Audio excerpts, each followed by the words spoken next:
ótima noite para você que interage com a gente aqui na TV bembrasil.com.br. De todas as partes do Brasil e do mundo, os internautas conectados, curtindo o programa, tá mandando suas mensagens aí. Olha, o Rafa, depois você entra aqui com a gente aqui, quero te mostrar uma coisa. Fecha aqui, Rafa, fecha aqui, ó. Fecha aqui, quero mostrar esse livro aqui. E chega perto, chega mais, isso. Esse aqui é um dos livros campeão de vendas, O Filho de Lampião. Francisco Costa vai falar pra gente daqui a pouco. Segura aí, Rafa, segura aí, que eu tenho mais outro livro, segura aí. Olha, esse aqui é o outro livro, Alçapão. Vai contar pra gente desse livro. Entre as principais tomadas, eu estou com ele já começando o programa, trazendo uma das atrações hoje, o escritor, né, que vai falar pra gente sobre como é que foi que ele escreveu esses livros aqui, da onde surgiu as influências. Mas antes eu quero mostrar aqui a capa do CD do Adão Fernandes. Mostra aqui, o Rafa, a capa do CD do Adão Fernandes. Olha que beleza, gente. Você pode adquirir esse CD. Daqui a pouco o Adão Fernandes vai falar como é que a gente adquire os cantos e os repentes do Adão Fernandes. E ainda hoje no programa, essa fera aqui, Rafa, ó. Essa fera aqui, o Adenilson Lopes, o forrozão Uiraiçaba. É direto de Pernambuco, já já, aqui no programa também. Boa noite, seu Francisco, tudo bem? Boa noite, tudo bem.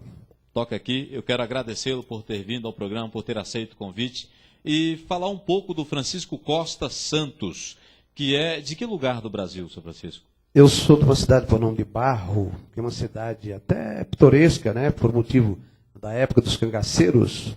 Tinha lá um moço por nome de José Barro, de José Inácio de Souza, lá da nossa cidade, um rapaz que teve com o Lampião na época, né, na década de 20, né, do século 20 que acabou de passar. Isso 1920, mas Barros fica em que estado? Fica no estado do Ceará. No sul do Ceará, região por nome de Cariri. Cariri, tá certo. Até a gente conversou agora há pouco sobre Cariri. E o Francisco Costa, escritor, radicalizado em São Paulo já há muito tempo? Como que é? 35 anos. 35 anos em São Paulo. Um dia resolveu sair de Barros e tentar a vida no Sudeste. Acho que como todos nós, né? Quando o cidadão vive lá um tanto jogado, né? O cidadão pobre não tem oportunidade no Nordeste, né? Ou você é capaz de patrão, muito cedo meus pais venderam suas terras e eu nunca gostei de trabalhar, dar uma enxadada para um caboclo e a outra para mim.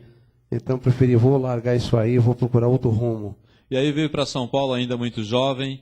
E qual foi a influência? O que o levou a ser hoje um escritor? Rapaz, eu sempre escrevi desde pequeno, mas não sabia nem definir o que era isso, né? E aí eu li muito Zé de Alencar, Guimarães Rosa, e Carlos Drummond de Andrade, e de Oleno, né? E eu lendo um livro de Oleno uma vez, perguntaram para ele, de que maneira você fez um livro? Esse rapaz, toda a vida que eu ia no banheiro, eu escrevia num papel higiênico, botava no bolso. E assim fez eu. Cada vez eu escrevi um pedacinho, daqui a pouco eu tinha um livro pronto. Mas e lancei. Uma coisa importante, cada um tem suas manias, também tem seus segredos, assim como o seu Francisco Costa. É conhecido como o quê mesmo, hoje na literatura? É Costinha? Rapaz, eles me chamam de Chico Costa, né? Chico Costa. Eu organizo, além de encontro, né, de repentistas, sou professor da rede estadual de ensino, dou aula em escolas particulares. E nas horas vagas, eu costumo dizer nas horas vagas, porque o escritor desconhecido é muito difícil você ganhar vida vendendo livros. Então eu faço mais palestras. Agora, hoje o senhor se formou em quê mesmo? Qual é a sua formação acadêmica? Minha formação acadêmica é História. História, tá Isso. certo. E aí eu acho que o escritor ele é mais leitor. Lê muito, viu? Lê bastante. Para você chegar a algumas conclusões, você precisa ler muito. Precisa ler muito.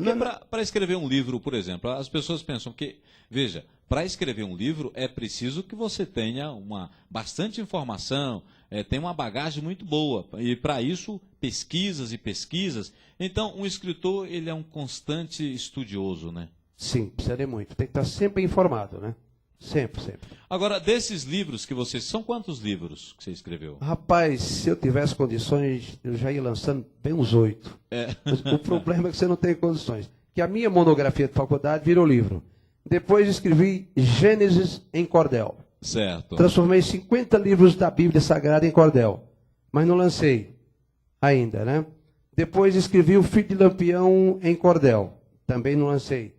Então está tudo guardado, entendeu? Agora, uma coisa que você abordou um assunto muito importante, a literatura de cordel, que no sertão, no Nordeste, sertão pode ser em qualquer região, mas no Nordeste do Brasil, ela acredito que tem um pouco mais de influência do que em outras regiões.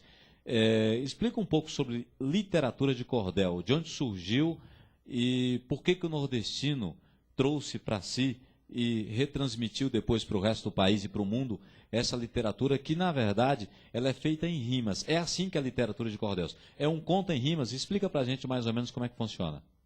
Primeiro, em Portugal, ela chamava-se literatura de cegos.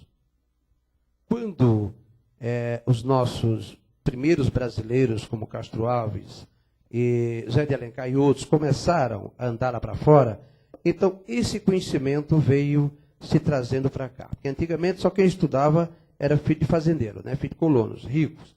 E essa literatura, desde o século XVIII, que já vinha vindo para cá.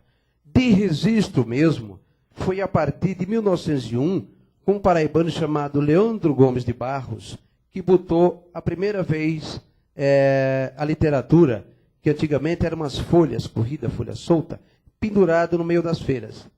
Por isso que chamava literatura de cordão. E o nordestino transformou em literatura de cordel, porque os livretos pequenos eram vendidos nas feiras do Nordeste. Na verdade, o cordel, então, veio do Nordeste, a palavra cordel. Exatamente, é uma adaptação nordestina e criado exatamente do Nordeste. Até dizem que os repentistas, cestilha, quando chegou de Portugal, não chamava cestilha, era redondilha, ou seja, eram umas quadras que eles faziam.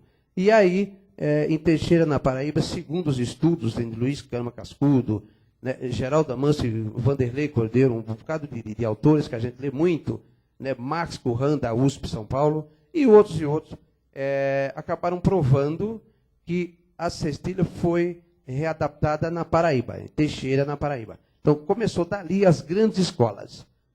Entendi. Agora, uma coisa que é interessante, esse é um tipo de literatura que, no seu modo de ver, seu modo de enxergar, você acha que é muito pouco trabalhado no Brasil, ou é trabalhado e a gente não tem conhecimento de uma forma de mídia para esse tipo de literatura? Porque, assim, há até campanhas de incentivo para que o cidadão leia, porque a leitura, querendo ou não, a leitura é, na verdade, o conhecimento do mundo. O seu Caio Lancelotti que o diga. E, entre outros, como o seu Adão Fernandes, que também, com certeza, tem que ler para criar. Mas você acha que, em si, a literatura de cordel, ela é pouco divulgada, tem pouco conhecimento? Porque eu vejo que o Sudeste, só para quem é do Nordeste mesmo, ou muitas vezes, eu posso estar enganado, pode ter muitas pessoas, mas é preciso que a pessoa tenha algum tipo de conhecimento. E como é que o senhor vê hoje a literatura de cordel no Brasil? Olha, eu ainda vejo um pouco mal divulgada.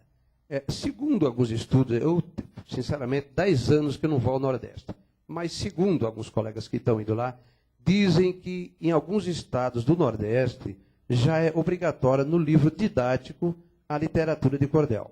Aqui no Centro-Oeste, Sudeste, Sul, isso é desconhecido ainda. Dificilmente se faz um programa na escola, se coloca no planejamento de uma escola para se fazer esse tipo de literatura. Nós colocamos em 2005 no Colégio Fernando de Carlos Aires, lá na Zona Sul de São Paulo, na Semana do Folclore lá.